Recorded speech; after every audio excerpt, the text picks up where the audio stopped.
These 4 Black female pilots were firsts in the military.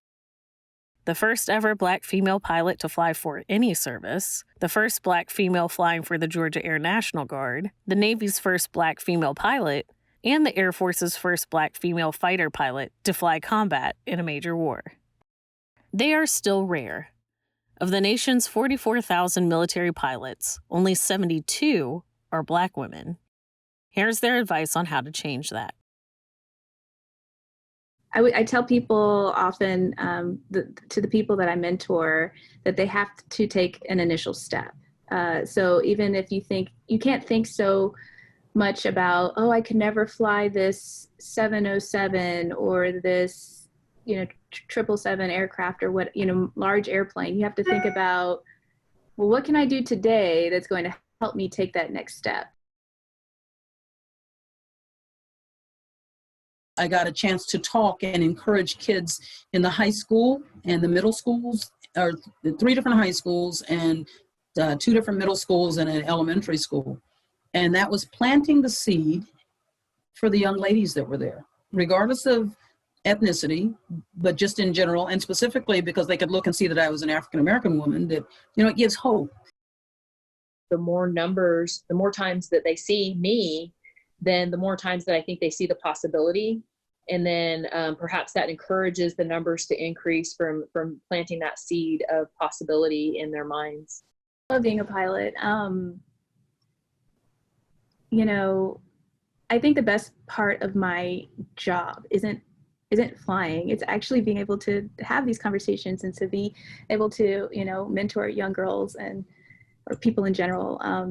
And for some, they think so much of me, which is great, but I tell them, I say, I'm you, like it's, we're all here to help each other out.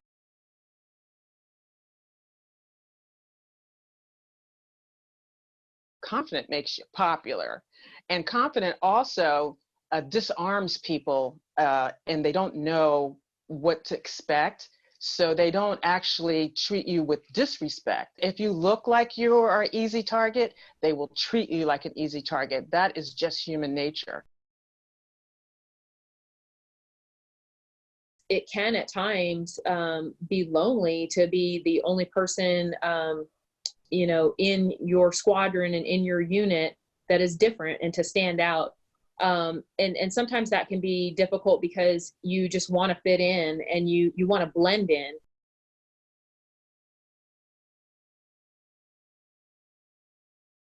You cannot go through flight school alone. You can't go through civilian flight school alone, and definitely you can't go through military flight school alone.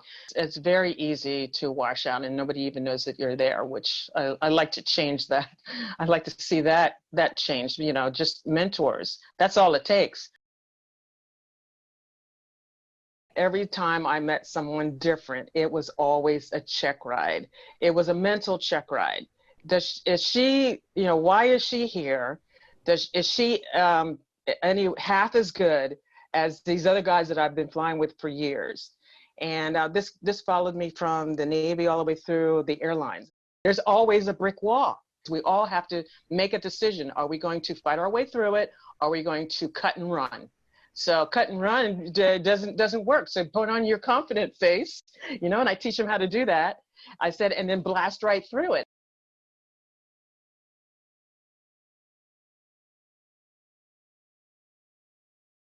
When someone's going through, you do want to make sure that whoever they're flying with, that they're even, that they're above board, that they don't have their own social stigma, that they're going to try to push somebody out, and if you're a leader, you can tell where folks are coming from.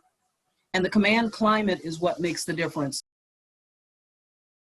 It's a difficult road. However, it's worth it. But I do remember having, that first, 5 hours in a Cessna 172, just floating along, and now I'm flying jets.